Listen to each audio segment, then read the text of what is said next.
Hi there.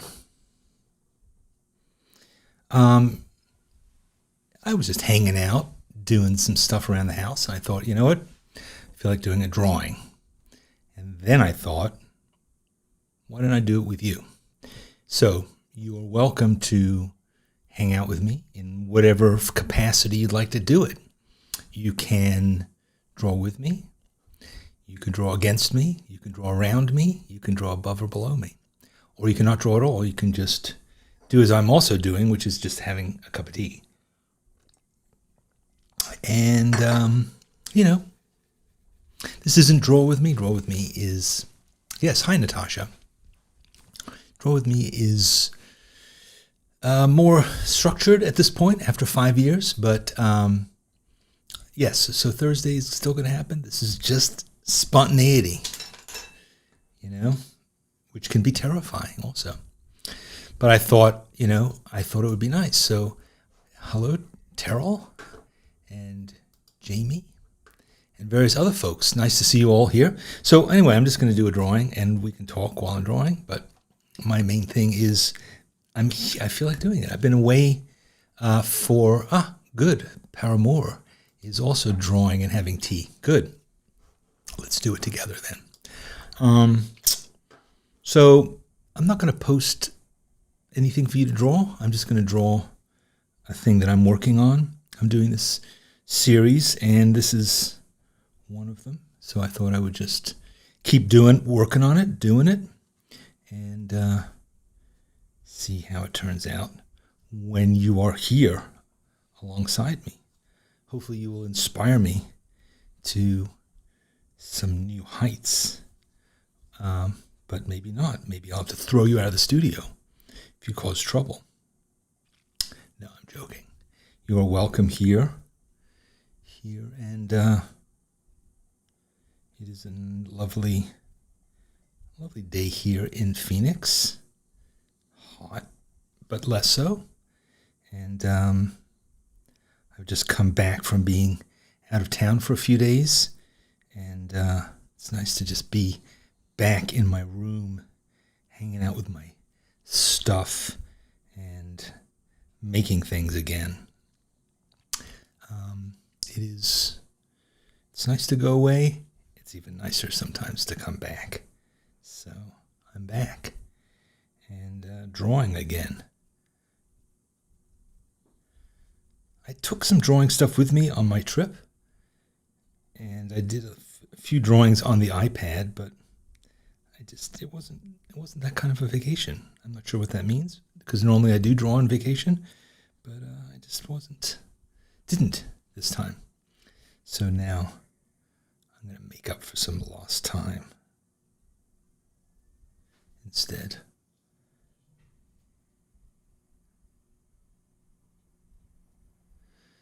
It's also nice to have all of your stuff around you and out and available when you sit down to draw. Not to have to go through bags and cupboards to pull stuff out, but just to have to be able to pull over some stuff, I have these little wheelie carts that I like to put my stuff on, and just pull it up and stack some supplies on it if I need to.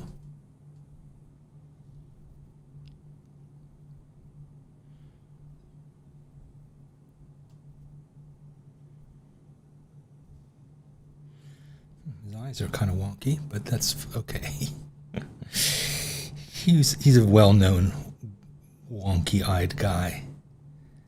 Wonky.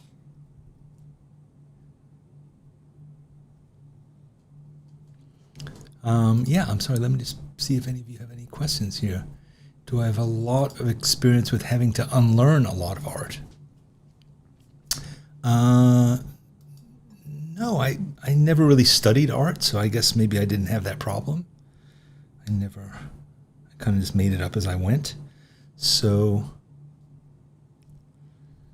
I think that's what you mean, right? That you've learned certain techniques or attitudes in school, let's say, and now you're trying to deal with unlearning them. A lot of it can come down to what is the reason that you want to make art? In school, your reason for making art might be different than, in your spare time, making it for yourself. So that changes the game. And if you continue to play the game of school, it changes things. It reminds me of, there are things that I really hated in school, but that now I quite like, reading certain things, science, history, those kinds of things that were really boring. But now I kind of like them. So the context has changed, so maybe the material is the same, but my reason for liking it has changed, or being interested in it has changed. And the same can be true for your art as well, I think. Is that what you meant? Foggy VHS? Yes. My approach is always the same. I feel like I gotta unlearn so much. Oh, I see what you mean. That you are too consistent in the way that you make art. Yeah, I get that. I certainly have found myself in that situation where I feel like I'm just doing the same old, and I want to shake things up. There's all kinds of things that I do to shake things up. Like spontaneously go on YouTube and start doing some drawing in front of a bunch of people. But also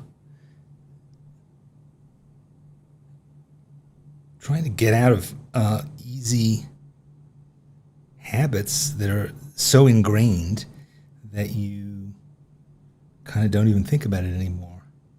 And so you might want to just give yourself some kind of new challenges. Pick a new medium, pick a new subject, and try reinventing your approach to it.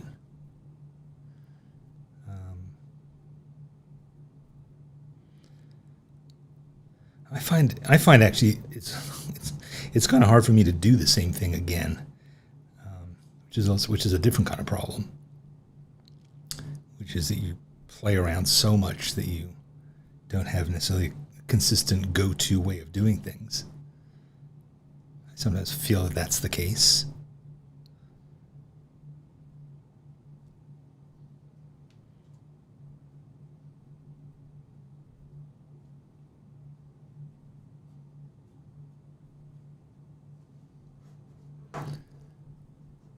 Rhea asks, how do you find your artistic voice, like the thing you want to communicate in your art? Well, I would ask you, how do you find it in your life? What are the things that interest you? What are the things that you believe? I think it all stems from that, really, that really art isn't different from other things. The art world, quote unquote, the commercial world or the world of galleries and high art have made us think that there's something, that is kind of magical about it. It has to kind of come from some place and has to have this deep significance and deep meaning, and you have to sit around stroking your beard for a long time trying to figure out, like, well, what am I going to say that's relevant to this generation, or how am I going to respond to the things in the world? And honestly, I don't really think about that much, maybe because I'm not in that world at all. And I just make art because I like making art. It's fun. Like, why am I drawing this guy? What does he mean? Doesn't really mean anything. He's just some guy with weird hair and wonky eyes. So I don't know. You could try and attach some significance to him, but he doesn't. That's not why I'm drawing him. I'm drawing him honestly because I kind of liked this angle of this part of his eye. I liked this weird haircut of his.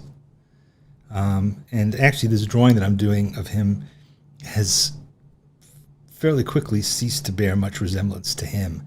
He's just become kind of like a thing that I kind of go back to. I like to, just have a thing to go back and look at, but I'm not necessarily trying to do that. So anyway, going back to your question, how do you find your story? How do you find the thing that you want to talk about? I don't think it has to be that complicated. If you like kittens, draw kittens. If you like the global struggle between capital and labor, then draw that. It doesn't really have to. And I think the more authentic the thing is that you're drawing, the more that it actually does resonate with you and have some relevance to your actual life and how you feel, as opposed to being some sort of intellectual put on, the more you'll probably continue doing it, and the more you'll probably have something authentic and interesting to say about it. So you might want to talk about making art about things from your regular life, what's going on in your life that's interesting. And could you draw or paint about it? Most of my art is just about stuff that is in my life. My cup of tea, for instance. I've certainly drawn my cup of tea many times, but that's just because it's handy. I'm not trying to make some giant statement about tea or beverages. I'm using a Pentel pocket brush pen. What else? I'm sorry. So I don't know, Ray, did I answer your question? Is that what you meant? And yeah.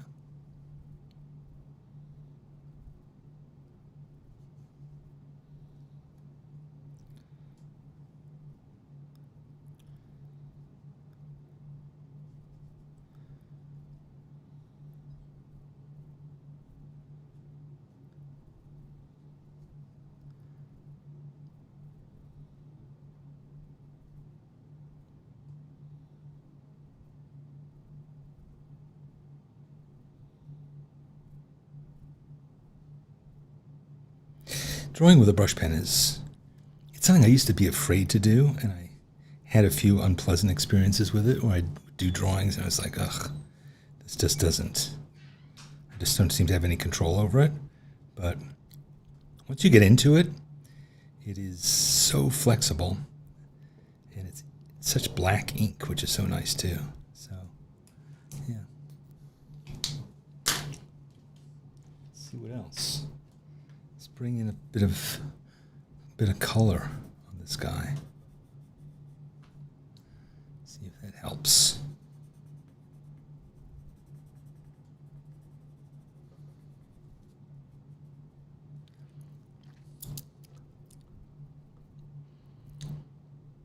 Sapura asks, do you ever see a picture of someone in your mind and just grab your sketchbook and start drawing them before they fade away?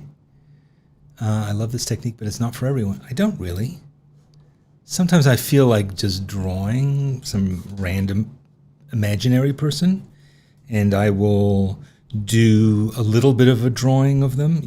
I might say, drawing like the edge of a nose, and then that leads to something else, and then I start to make up like what their forehead looks like, and a lot of times what I do is what I'm doing now, which is I take maybe some reference, and then I kind of turn it into my own thing. So that means that I can take liberties. So I'm kind of building in a way on observation, but I'm also using my imagination to add to it. But I find that when I try and just draw kind of like a random person from my mind, like, let me see, like this guy, it's that, there's this, this guy. So this sort of made up. I mean, I guess that guy's sort of kind of started at, but a lot of times it's just because I put down a line or two and then I go, oh, this kind of looks like it might be that sort of a person. And, then it sort of comes to life.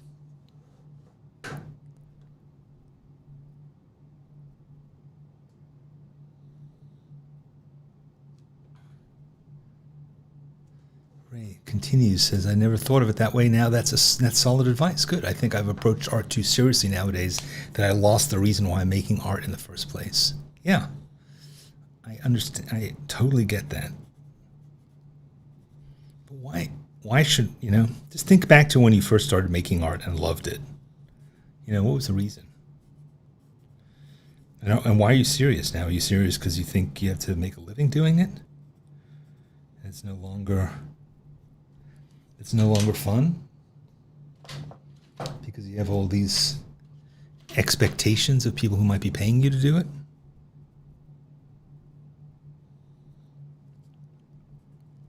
That can happen.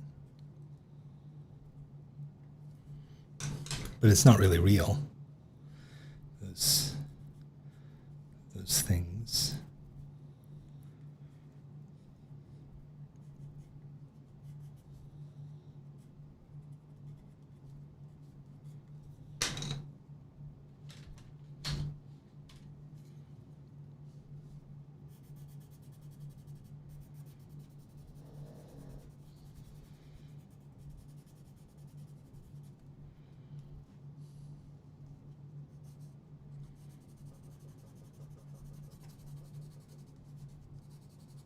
I started using this orange paper to draw on quite recently. And it's really interesting to see how it works with colors. Different colors work differently. With orange, obviously.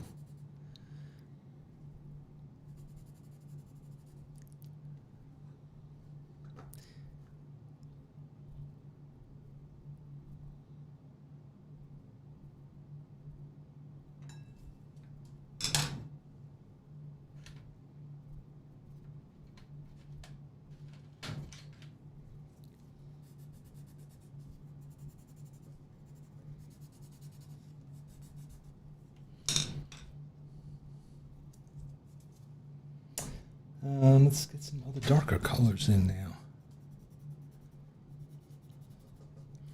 Yes, you see, you can start to layer on other colors, but you have this great base of this orange color.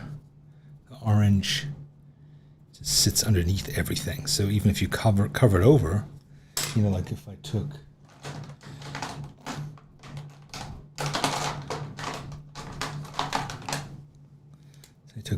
this, which is super opaque.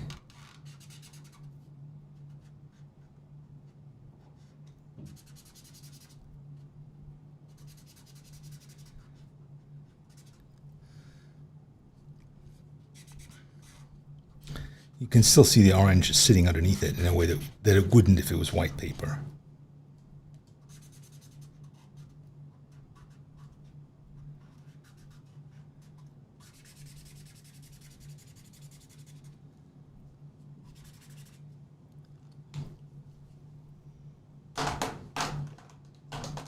Can even put orange on it.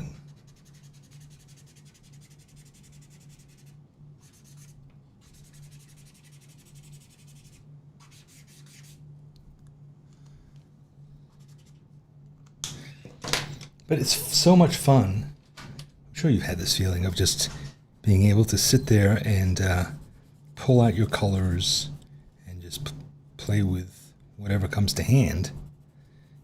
Just no expectations. Doesn't matter if it sucks. Doesn't matter if it's not turning out the way you thought it was going to, which happens often enough. I mean, I honestly had no idea what this was going to be. This guy was going to turn out to be like, but still a little bothered by his wonky eye, so I have to figure out how to embrace that problem.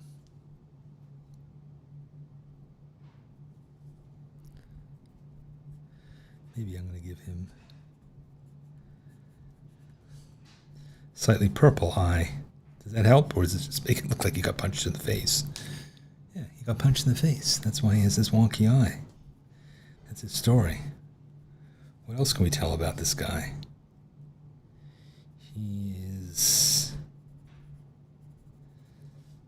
Maybe he's a workman of some kind. He's wearing like an apron, it seems, and some kind of a work shirt.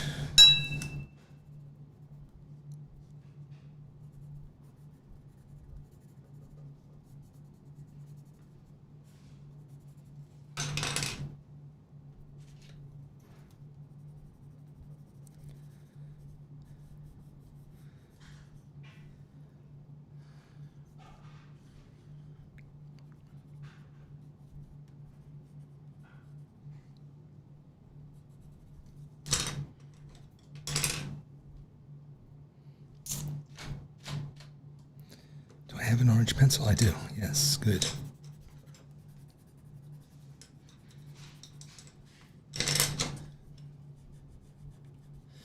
Blue, which of course is the complement of orange, looks really nice in this situation. Really kind of electric. Now this is dry. I can put some, go out here and do some other stuffs on top of that acrylic. This is an acrylic marker that I was using before, Sharpie acrylic marker. And it's nice and opaque. Looks good against this.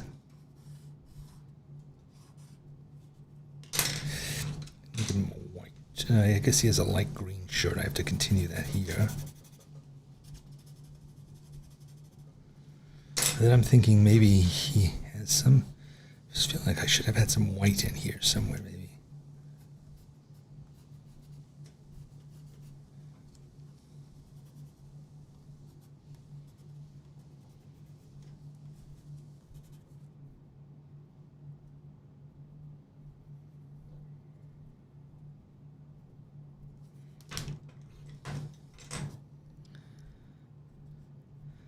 Eyes are important to get, to really make it feel expressive, make it feel like it's a particular individual.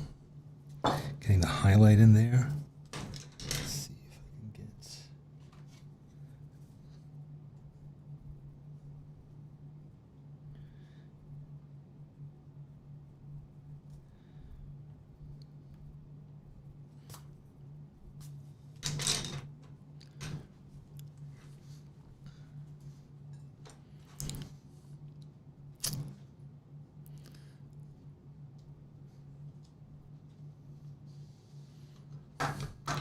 Well, Ray makes an interesting point. She says, I guess that at a certain point you've achieved your technical skills and recognition from others, and there's this expectation that you need to make art for a higher purpose or something. I guess that's the question, is what does that mean, a higher purpose? Are you trying to change the world in some way? I think the highest purpose, or one of the higher purposes, is to just know a bit about yourself and your life and your experiences, and to share that with other people. Like, what have you learned in your life? You know, what do you see? How do you see things? And your art can become that, can become an extension of that. You might look at this and go, well, what am I learning about the world from you, about this person? Or how is this drawing communicating anything about your view of the world? And probably a legitimate question. I don't know that this is like a great piece of art that I'm making, but I guess if I'm trying to convey anything, it's that anything can be interesting or beautiful. You know, you can make art about anything, and if you just look at it and really observe anything, you find stuff in it, and that stuff might be things that give you some thoughts about the whole world and what binds us all together, and the universality of our experience, so we don't feel quite so alone. But it's hard to put into words, because we're not putting it into words. We're putting it into art. If we could put it into words, then we would. I mean, I'm a writer, so I put a lot of things into word. But sometimes I find when I'm drawing, I don't know. I don't know what I'm planning to say. Okay, Sapur, you've won the prize. He has a glass eye. That's what it is. He has a glass eye. I used to have a glass eye. It was actually it was quite a beautiful bluish green glass eye. I lost it. I lost my glass eye. I think when we were moving, I lost it. I bought it on eBay.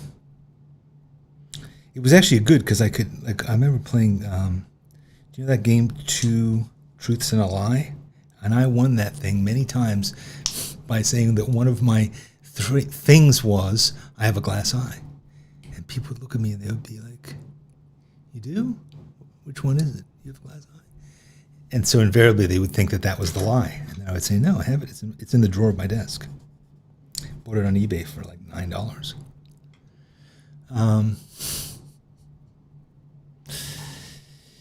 Yes. I like how everybody's trying to figure out who he is, Ryan Gosling, before he cuts off his ear and gives it to his director.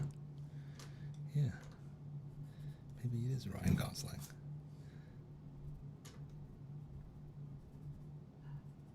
Or maybe who's the other Ryan? Who's the other Ryan? It's not him, though. It's this haircut. This very sort of scruffy haircut that I like.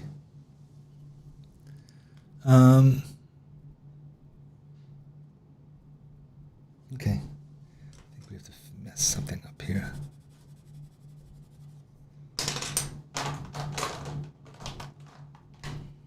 Maybe it's this.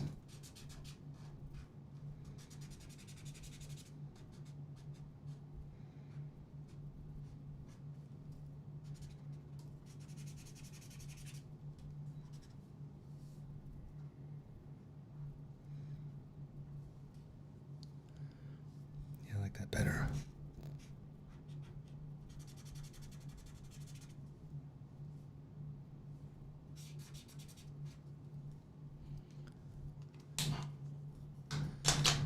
And just a bit back here.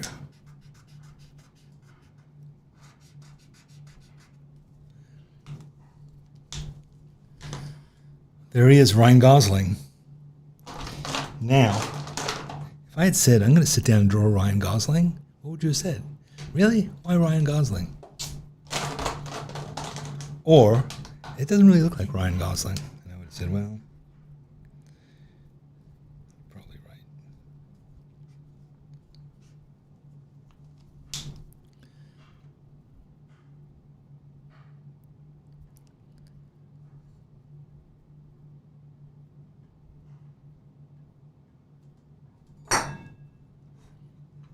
Let's see what Cedric has to say. I believe that art is the idealization of the real world according to human standards of beauty and perfection. With her art, the artist is saying this is how life can and ought to be. Discuss. Well, possibly. Here's why I beg to differ a little bit. I think it's not how it ought to be. I think it can be how it is, but we don't see it. You know, it's like taking mushrooms or something. You know, suddenly you say, oh, this is the way things are. I've been blind to it all along. Maybe that's what art can do for you. Think about something like, I don't know, Van Gogh sunflowers. Right? They're beautiful, they're upbeat, and they're real sunflowers, probably, that he looked at. But he suddenly makes you think, I'm glad the world has sunflowers in it. So, yeah, is that okay? I think that's, it can be how it is, but we just don't see it.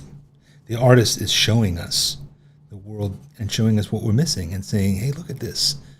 Look at how beautiful this thing is and how cool it is and how much is going on in it, how complex it really is, and how you walked right past it and never noticed it. You never thought about it. But in fact, it's right here for you and you can have it. And I'm just bringing it out and showing it to you. So, you know, maybe that's really all we have to do as artists, is just share the beauty that we see with those who may not have seen it, may not be able to see it, and to say, you know, it's here. The world is actually a really cool place. And you just need to stop and appreciate it and be grateful for all you got, all that's here.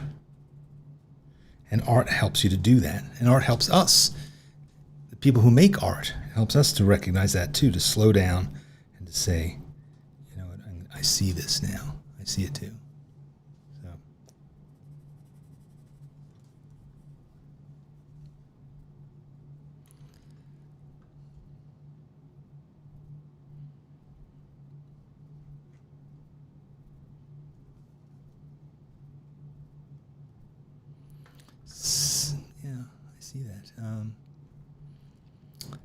Cactus doesn't think that art needs a meaning. I don't think it needs a meaning. I think it can have one. I think it can just be beautiful.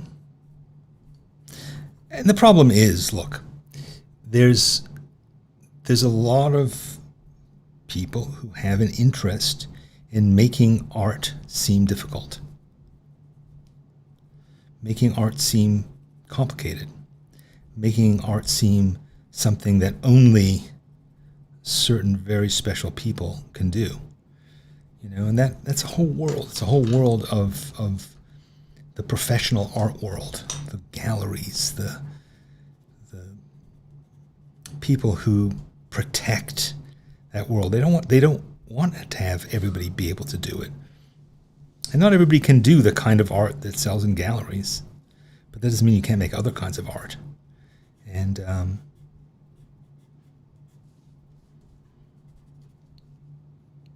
so if you make art seem really complicated and difficult to understand, and you need curators and art critics and auction houses and things like that to explain it to you and to show you its true value, then that guarantees the continuation of that whole industry. But if you say, you know what, I just like making art that I think is cool, and I'm just not interested in all that stuff, and I'm not going to feel like I have to fit into that, then you're right. You can do that. And you can enjoy it, do it for yourself.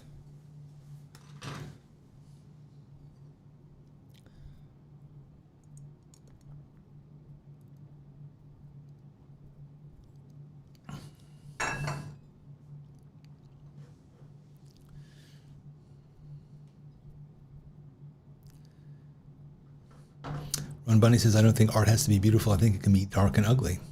Art is about emotions and feelings more than appearances. Yeah, but let's agree to say that art isn't any of those things or either. It isn't exclusively those things. Sure, it can be beautiful, it can be ugly, it can be weird, it can be funny, it can be scary. All those things are true. And art can be beautiful too. What does beauty even mean? Should we start delving into Socrates next? I think here's why it matters. Here's why all this discussion matters. It matters because if you think that art is only a particular thing and you don't think you're capable of doing that thing, then you won't make art. And that's the problem. So the problem isn't what the definition is. The problem is what you do with the definition.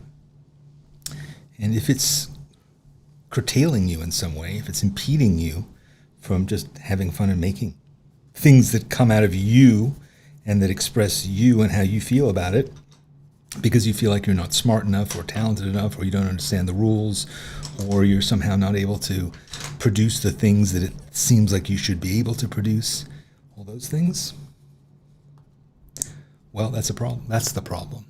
So I would just say, to hell with all those definitions if they in any way impede you. If they enhance your appreciation of art, that's valuable. That happens sometimes, right? You look at something and you're like, it's sort of a bunch of squiggles. I don't really quite get what it is. And then somebody comes along and says, think about it this way. Here's what's cool about this. And you say, oh, I hadn't seen that, and now I see that. That is really interesting. That makes me think or feel this or that.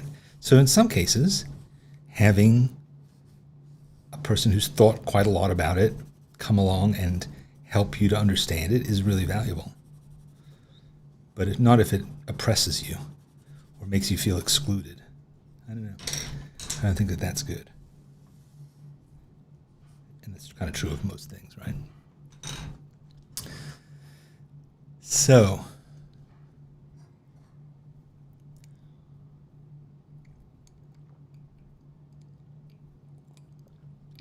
Cedric is now coming up. She's writing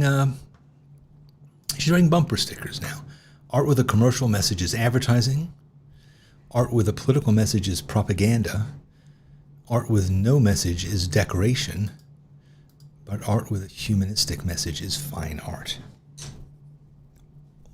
Okay.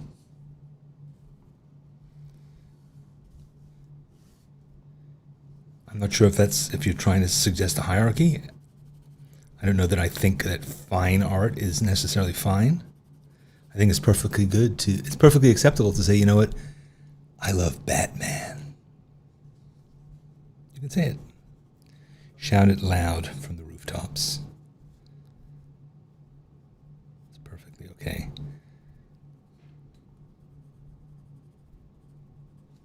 But I don't disagree with what you're saying.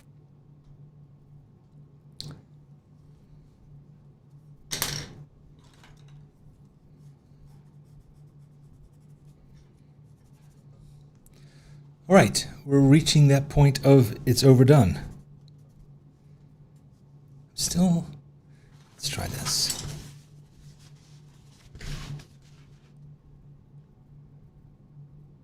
Yeah.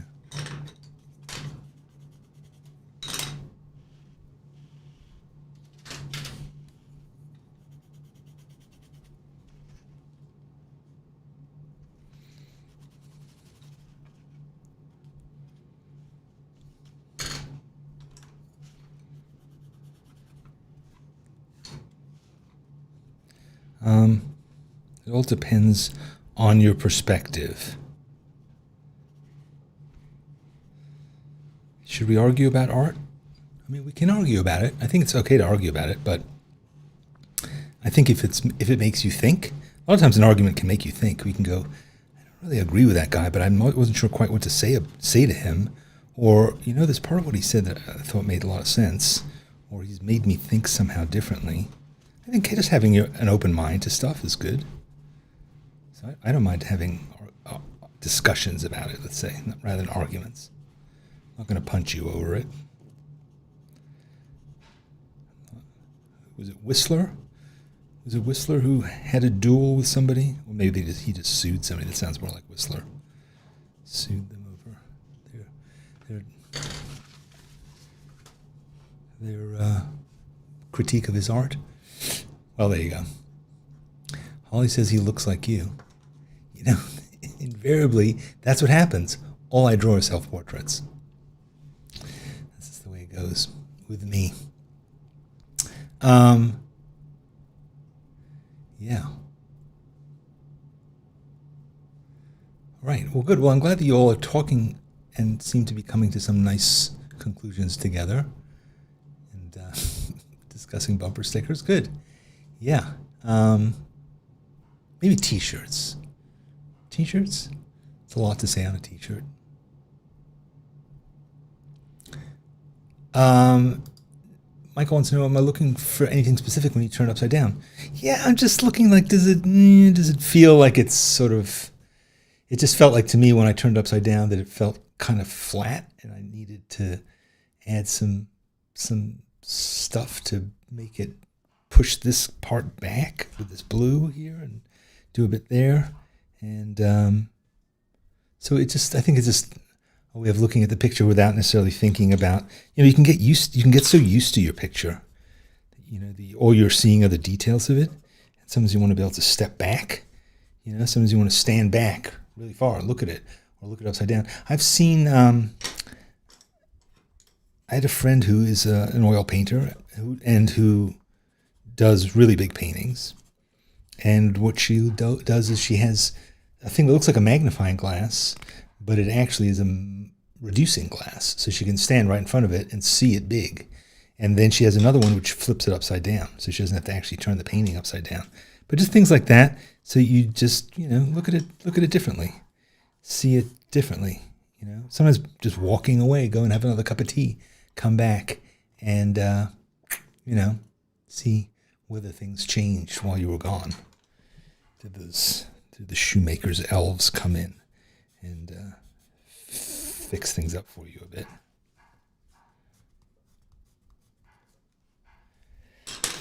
Well, there you go. I think I'm done. It was nice hanging out with you, doing a bit of drawing. We should do this again more often. And yeah. Have a nice day. I'm going to go and see what's going on. I hear sounds in the kitchen. Might be time to sort of start thinking like, what sorts of tea do I like? I like PG Tips. I like Yorkshire Gold. Those are my favorites. And there's that. All right, guys. Thanks a lot. I'll see you again next time. Whenever I pop up again. Hopefully that'll be soon. Bye-bye.